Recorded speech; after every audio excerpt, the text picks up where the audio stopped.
ശ്രീമതി ആശ ഉണ്ണിത്താൻ 2 വർഷം മുൻപ് സമാനമായ ആരോപണം അത് വലിയ വിവാദമായി അവസാനം പൂമാലയിട്ട് സ്വീകരിക്കുന്ന നിലയിലേക്ക് ഒരു നാടിനെ മുഴുവൻ നാണം കെടുത്തുന്ന നിലയിലേക്ക് കാര്യങ്ങൾ പോയി. അതേ ആൾ തന്നെ അതേപോലെ കേസിൽ വീണ്ടും ഇത് പോലീസിന്റെ കസ്റ്റഡിയിലാവുന്നു, റിമാൻഡിലാവുകയാണ്.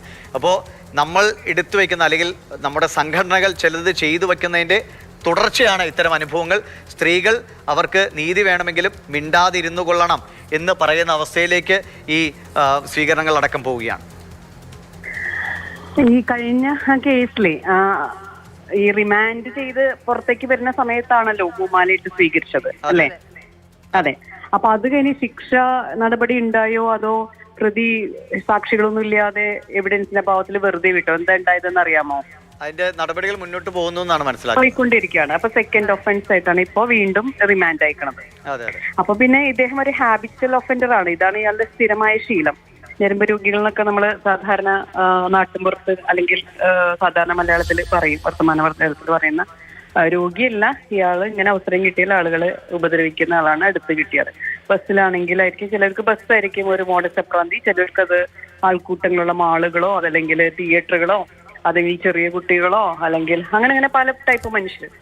ഇത് നിയമത്തിന്റെ ഒരു ഡെറ്ററന്റ് എഫക്ട്. നിയമത്തെ ഭയമില്ല, കാരണം ഭയമുണ്ടാകുന്ന രീതിയിലുള്ള ഒരു നിയമ സംവിധാനം നമുക്കില്ല എന്നാണ് ഇപ്പൊ മനസ്സിലാക്കേണ്ടത്. കാരണം എന്താ വെച്ചാല് ഒരു കുറ്റവാളിയെ സ്വീകരിക്കാൻ അയാൾക്ക് പൊതുസമ്മതിയും അയാൾക്കൊരു നൊട്ടോറിയസ് ആയിട്ടുള്ള ഒരു ഫീം കൊടുക്കുകയും അങ്ങനത്തെ കുറച്ച് കാര്യങ്ങൾക്കൊക്കെ അയാളെ സപ്പോർട്ട് ചെയ്യാൻ ആളുകളുണ്ട് എന്ന മട്ട് അയാൾക്കൊരു ധൈര്യം കൊടുത്തിട്ടുണ്ടാവും. അപ്പൊ എനിക്ക് ഇനിയും ചെയ്യാം എന്നൊരു ധൈര്യമല്ല. 2, ഇയാളെ കൊണ്ടുപോയി ജയിലിലിടുമ്പോൾ ഇനി റിമാൻഡ് ചെയ്ത് കഴിഞ്ഞാൽ ഇയാൾക്ക് ജാമ്യം കൊടുക്കാൻ പാടില്ല കോടതി. കാരണം എന്താ വെച്ചാൽ ഇയാൾ പുറത്തേക്ക് വിട്ടാൽ വീണ്ടും ചെയ്യും. അപ്പോൾ ഇയാളെ കൃത്യമായി തന്നെ അവിടെ സൂക്ഷിക്കേണ്ടതുണ്ട്. ഇയാള് പുറത്ത് നല്ല മനുഷ്യനായിട്ട് വന്ന് ജീവിക്കാനൊന്നും പോണില്ല.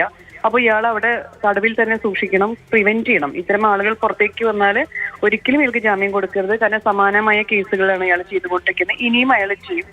സോ മാത്രമല്ല അയാൾക്ക് വേണ്ടുന്ന സഹായം ചെയ്യുന്ന ആളുകൾ പുറത്തുമുണ്ട്.